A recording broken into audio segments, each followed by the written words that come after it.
Hello बच्चों, हमारे YouTube channel पर आपका स्वागत है। आज हम बात करेंगे class 10th mathematics chapter 3 pair of linear equation in two variable. यह चैप्टर 3 का बेसिक इंट्रोडक्शन वीडियो है। आज की वीडियो में हम जानेंगे कि पेयर ऑफ लीनियर इक्वेशन क्या होती है और उनको कौन कौन से मेथड से हम सॉल्व करेंगे। चलिए देखते हैं। तो सबसे पहले जानते हैं कि जैसा कि चैप्टर का नेम भी है, pair of linear equation in two variable. यहां पर हम लीनियर इक्वेशन के पेयर पढ़ेंगे। पेयर मतलब होता है डबल इक्वेशन पढ़ेंगे। ऐसी जो भी लीनियर इक्वेशन होंगी वो डबल इक्वेशन होंगी, और साथ में उनमें जो वेरिएबल होगा वो भी कितने होंगे? दो वेरिएबल होंगे। मतलब यहाँ पर दो वेरिएबल के लीनियर इक्वेशन पढ़ेंगे और टू लीनियर इक्वेशन को कैसे सॉल्व किया जाता है उसके बारे में पढ़ेंगे। लीनियर इक्वेशन आपको पता होगा, पॉलिनोमियल चैप्टर में हमने बताया था कि लीनियर पॉलिनोमियल क्या होता है। उसमें बताया था कि ऐसा पॉलिनोमियल जिसमें गिवन जो वेरिएबल होता है उस वेरिएबल की जो पावर होती है वह 1 होती है। अगर कोई भी पॉलिनोमियल में जो गिवन वेरिएबल है उस वेरिएबल की जो डिग्री होती है अगर 1 होती है तो उसे हम बोलते थे लीनियर पॉलिनोमियल। और लीनियर पॉलिनोमियल को जब हम किसी इक्वल में लिखते हैं तो वह हो जाती है लीनियर इक्वेशन। जैसे यहाँ पर लीनियर इक्वेशन का स्टैंडर्ड फॉर्म दिया हुआ है। पहला a1x plus b1y plus c1 equal to 0, एक ये पहली लीनियर इक्वेशन है। और दूसरी जो लीनियर इक्वेशन का स्टैंडर्ड फॉर्म दिया है वह a2x plus b2y plus c2 equal to 0। इन दो पेयर ऑफ लीनियर इक्वेशन को आप देखेंगे तो यहाँ पर जो गिवन वेरिएबल है x और y, क्योंकि यहाँ पर वेरिएबल कितने हैं? 2 वेरिएबल है। इक्वेशन कितनी है? 2 है। और इक्वेशन कैसी है? Linear equation. लीनियर इक्वेशन बोले तो कि जो गिवन वेरिएबल है उस वेरिएबल की जो पावर है वह क्या होगी? 1 होगी। तो यहां पर जो भी हम पढ़ेंगे टू लीनियर इक्वेशन पढ़ेंगे इस टाइप की, a1x plus b1y plus c1 equal to 0, और दूसरी होगी a2x plus b2y plus c2 equal to 0 type की। जहां पर आपका जो a1 होगा वह कोफिशिएंट ऑफ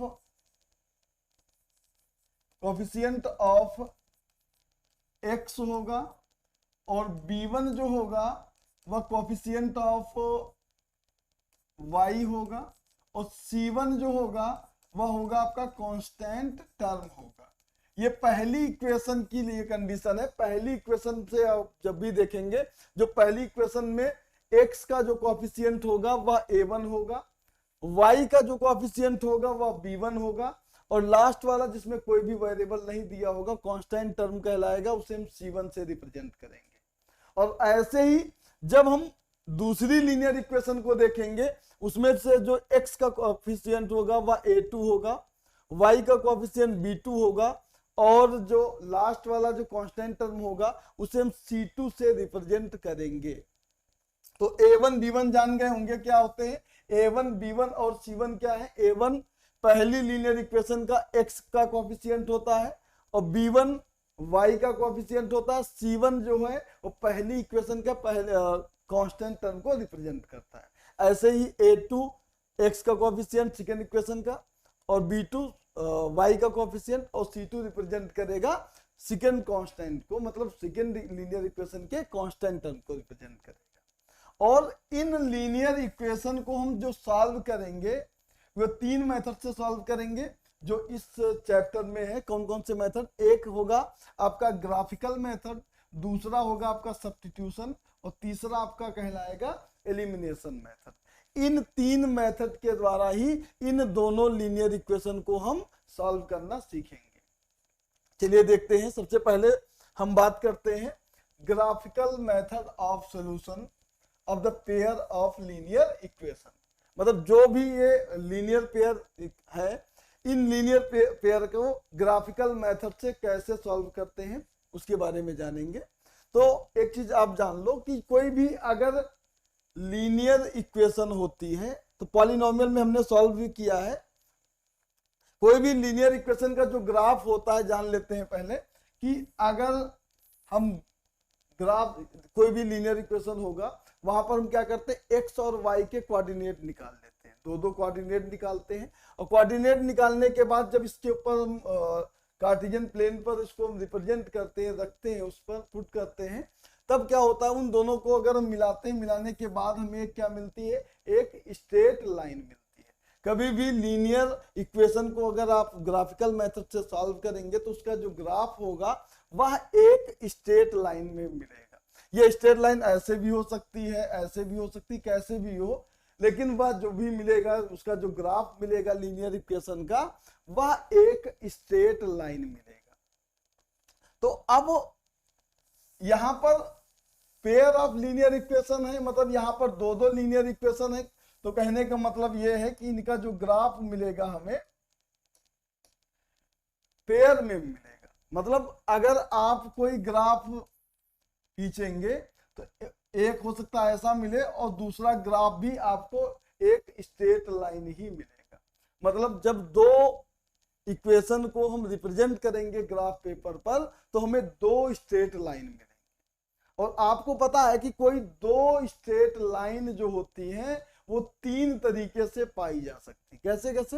पहला हो सकता है कि वो दोनों लाइन एक दूसरे को क्या करती हो, इंटरसेक्ट करती हो। पहली कंडीशन क्या होगी, इंटरसेक्ट करने का मतलब क्या होता है कि जब दोनों लाइन एक दूसरे को कहीं ना कहीं पर टच करती हो, ऐसी लाइन को हम बोलते हैं इंटरसेक्टिंग लाइन।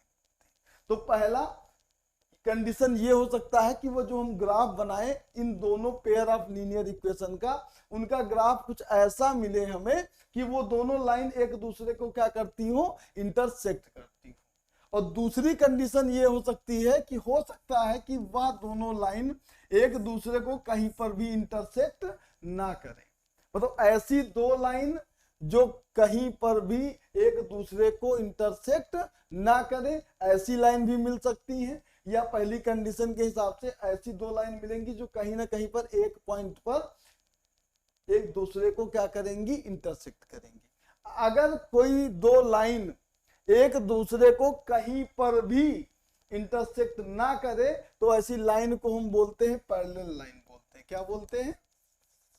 ये आपकी पैरेलल लाइन हो जाएंगी। ये ऐसी लाइन को हम बोलेंगे इंटरसेक्टिंग लाइन बोलेंगे।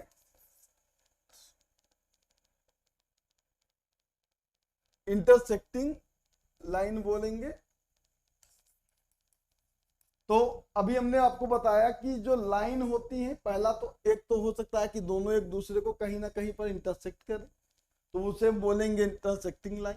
या वो दोनों लाइन कहीं पर भी इंटरसेक्ट ना करें, ऐसी दो लाइन जो कहीं पर भी इंटरसेक्ट नहीं करती हैं, ऐसी लाइन को ही हम बोलते हैं पैरेलल लाइन। तो दो कंडीशन तो ये हो गई। तीसरी कंडीशन ये हो सकती है कि वह लाइन, मान लिया हमने पहला ग्राफ बनाया और वह लाइन हमें ऐसा एक स्ट्रेट लाइन मिलता है, और जब हम दूसरा ग्राफ बनाए, दूसरी लीनियर इक्वेशन से हम ग्राफ बनाए, वो लीनियर इक्वेशन है तो ग्राफ हमें क्या मिलेगा, एक स्ट्रेट लाइन ही मिलेगा। तो हो सकता है कि वह ऐसा लाइन बने कि वह उसी से होकर ही जाए, मतलब वह लाइन के ऊपर लाइन हो, मतलब पहली इक्वेशन का जो लाइन हो, दूसरी इक्वेशन की भी लाइन ऐसी लाइन मिले जो एक दूसरे को क्या करती हो, ओवरलैप करती हो, जो उसे हर एक पॉइंट पर क्या करती हो, टच करती हो, या एक दूसरे से ही होकर जाती हो, ऐसी लाइन भी मिलने की संभावना है। तो दो लाइन तीन तरीके से जा सकती हैं, या तो उसे इंटरसेक्ट करेंगी, या उसे इंटरसेक्ट नहीं करेंगी, या वो दोनों लाइन एक दूसरे को क्या करेंगी, ओवरलैप करेंगी। अगर ओवरलैप करेंगी तो ऐसी लाइन को हम बोलते हैं कोइंसिडेंट लाइन बोलते हैं। ऐसी लाइन को हम क्या बोलते हैं, कोइंसिडेंट लाइन बोलते हैं। तो आप जान लिए हैं कि कोई भी ग्राफिकल रिप्रेजेंटेशन में अगर कोई लीनियर इक्वेशन है, अगर टू लीनियर इक्वेशन है, पेयर ऑफ लीनियर इक्वेशन है, तो उनके जो ग्राफ मिलेंगे वो तो स्ट्रेट लाइन मिलेंगे, और हमें दो स्ट्रेट लाइन मिलेंगे, और दो स्ट्रेट लाइन को जो ग्राफिकल रिप्रेजेंटेशन होगा, या तो वो दोनों लाइन एक दूसरे को इंटरसेक्ट कर रही होंगी, अगर इन दोनों को एक दूसरे से इंटरसेक्ट कर रही है, कहीं पर टच कर रही है, तो उसे हम बोलेंगे इंटरसेक्टिंग लाइन। और या हो सकता है कि वो लाइन कभी भी एक दूसरे को इंटरसेक्ट ना करें, ऐसी लाइन को ही हम क्या बोलते हैं, पैरेलल लाइन।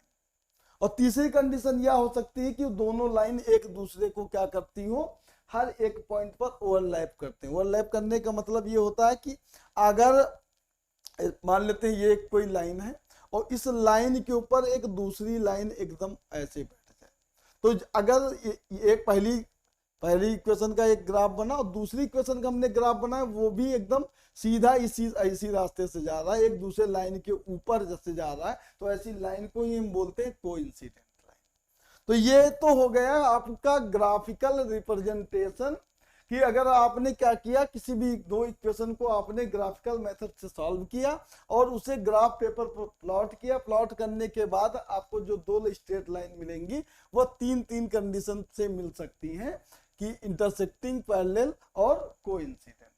और दूसरा होता है बाय द वे कि हम बिना किसी ग्राफ के रिप्रेजेंट किए अगर हमको मालूम करना हो कि ये लाइन, ये दोनों इक्वेशन की जो लाइन होंगी इनका ग्राफिकल रिप्रेजेंटेशन होगा, कैसा होगा, इंटरसेक्टिंग होगा, पैरेलल होगा या कोइंसिडेंट होगा।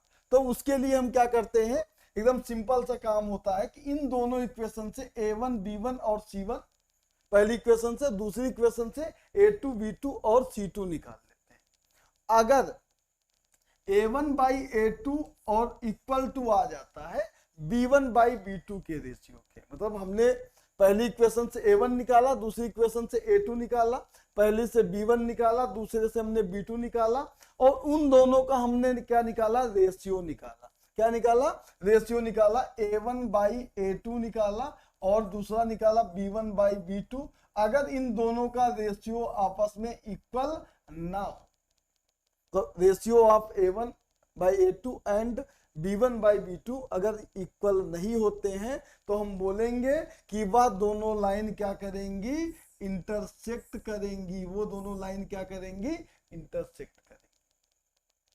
ये तो ग्राफिकल रिप्रेजेंटेशन हुआ, ग्राफ से हमें पता चलेगा कि कैसी लाइन है। ये क्या है, बिना ग्राफ पेपर पर बनाए ही हमें पता चल सकता है कि ये दोनों लाइन इंटरसेक्टिंग होंगी, कोइंसिडेंट होंगी या पैरेलल होंगी। उसके लिए हमें क्या करना होगा, A1 B1 और A2 B2 निकाल लेना होगा और A1 बाई A2 करना है और B1 बाई B2 करना है, दोनों का रेशियो निकालना है। अगर ये दोनों रेशियो इक्वल नहीं आते हैं तो वो क्या कहलाएंगे, इंटरसेक्टिंग। और बाय द वे क्या होता है, हमने तीनों रेशियो निकाला, A1 B1 C1 और A2 B2 और C2, और हमने क्या किया, A1 बाई A2 निकाला, B1 बाई B2 निकाला और तीसरा निकाला C1 बाई C2, और ये तीनों रेशियो निकाल लिए। A1 का A2 के साथ में, B1 का B2 के साथ में और C1 का C2 के साथ में रेशियो निकाला और तीनों के तीनों रेशियो क्या आ जाते हैं, इक्वल आ जाते हैं। तब हम कहेंगे कि ये दोनों लाइन जो होंगी, दोनों इक्वेशन जो होंगी, एक दूसरे को क्या करेंगी, कोइंसिडेंट लाइन कहलाएंगी। मतलब कैसी लाइन बनाएंगी, ये एक कोइंसिडेंट लाइन बनाएंगी। कब, अगर इनके तीनों के जो रेशियो आते हैं A1 बाई A2 का, B1 और B2 का और C1 और C2 का, अगर ये इक्वल आ जाता है तब। चलिए, दो कंडीशन तो ऐसे पता चल जाती है। तीसरी कंडीशन क्या है कि अगर हम निकालते हैं A1 और A2 का रेशियो निकालते हैं, वह इक्वल आ जाए B1 और B2 के, लेकिन इक्वल ना आए C1 बाई C2 के। अगर ये कंडीशन आपको मिल जाए जहां पर A1 और A2 का, B1 और B2 का रेशियो तो इक्वल हो, लेकिन C1 और C2 का रेशियो इक्वल ना हो, तब हम कहेंगे कि ये दोनों इक्वेशन की जो लाइन होंगी वो लाइन कैसी होंगी, पैरेलल लाइन। तो एक हो गया आपका पहले जो हमने बताया कि हमने ग्राफ पे प्लॉट सॉल्व किया, क्वेश्चन को सॉल्व करने के बाद उसकी जो वैल्यू को हमने ग्राफ पेपर पर रखा और लाइन खींचा, पता चल गया कि हमें लाइन कैसी मिलेंगी। ग्राफ पेपर पर देख के ही पता चल जाएगा कि लाइन इंटरसेक्ट कर रही है, कि पैरेलल है, कि कोइंसिडेंट है। दूसरा है कि हम डायरेक्ट अगर पता करना चाहें बिना ग्राफ पेपर पर प्लॉट किए कि ये लाइन कैसी है, कोइंसिडेंट है, पैरेलल है या इंटरसेक्टिंग लाइन है, तो उसके लिए हमें क्या करना होगा, बस रेशियो निकालना होगा। अगर रेशियो उनके इक्वल आ जाते हैं, इक्वल ना आए A1 और A2 और B1 और B2 का, तब कहेंगे इंटरसेक्टिंग लाइन है। और अगर A1 और A2 और B1 और B2 और C1 और C2 का तीनों का रेशियो इक्वल आ जाता तो कहेंगे कि वो कोइंसिडेंट लाइन है। थर्ड वाली कंडीशन कहलाएगी अगर A1 और A2 का रेशियो तो इक्वल है लेकिन B1 और B2 का भी इक्वल है लेकिन C1 और C2 का रेशियो इक्वल नहीं है, तो ऐसी लाइन को हम बोलेंगे पैरेलल लाइन। चलिए अब इसके बाद हम जानते हैं कि ये लाइन अगर इंटरसेक्ट करती हैं तो कंसिस्टेंट क्या होता है और सॉल्यूशन उनके कैसे निकलेंगे, यूनिक निकलेगा कि मैनी निकलेगा। तो एक चीज और जान लो, अगर लाइन जो होती है एक दूसरे को एक सिंगल पॉइंट पर इंटरसेक्ट करती, मतलब इंटरसेक्ट करती हो एक सिंगल पॉइंट पर इंटरसेक्ट करती हो, तो ऐसी लाइन जो पेयर ऑफ लाइन होंगे इक्वेशन होगा उसका जो सोल्यूशन होगा वह कैसा सोल्यूशन होगा, एक यूनिक सोल्यूशन होगा। एक चीज पहले और जान लो कि अगर हमने ग्राफ पेपर पर कोई भी लाइन ऐसी बनाई और वो दोनों लाइन एक दूसरे को एक सिंगल पॉइंट पर क्या कर रही हो, इंटरसेक्ट कर रही हो, तो हम कहेंगे कि ये इन दो इक्वेशन का जो सॉल्यूशन होगा वह कैसा सॉल्यूशन होगा, एक यूनिक सॉल्यूशन होगा। यूनिक का मतलब ये होता है कि उसके जैसा कोई दूसरा सॉल्यूशन ना हो, मतलब एक सिंगल सॉल्यूशन होगा, x की एक वैल्यू आएगी और y की भी एक वैल्यू आएगी। कब, जब दोनों लाइन एक दूसरे को क्या करेंगी, एक सिंगल पॉइंट पर इंटरसेक्ट करेंगी। और दूसरी कंडीशन ये होती है कि अगर दूसरी कंडीशन दिया कि लाइन अगर पैरेलल है, पैरेलल लाइन क्या है, ये ऐसी कुछ लाइन हमको मिल जाती है। अगर ऐसी लाइन मिल जाती है तो उनका कोई भी सलूशन नहीं होगा, उनका एक भी सलूशन नहीं होगा।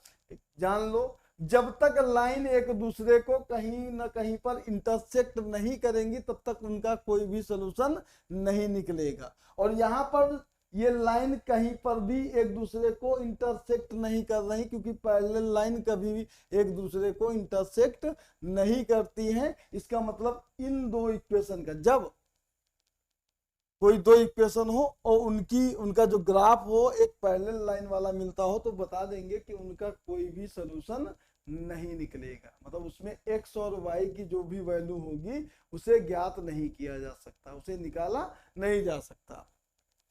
तीसरा कंडीशन ये होता है कि अगर लाइन क्या है, कोइंसिडेंट। कोइंसिडेंट वाली कंडीशन क्या होती है कि जब कोई एक लाइन खींचे और उसी के ऊपर ही दूसरी लाइन क्या करे, ये तो हमने ऐसे बना दिया, ये एक दूसरे को ओवरलैप करे।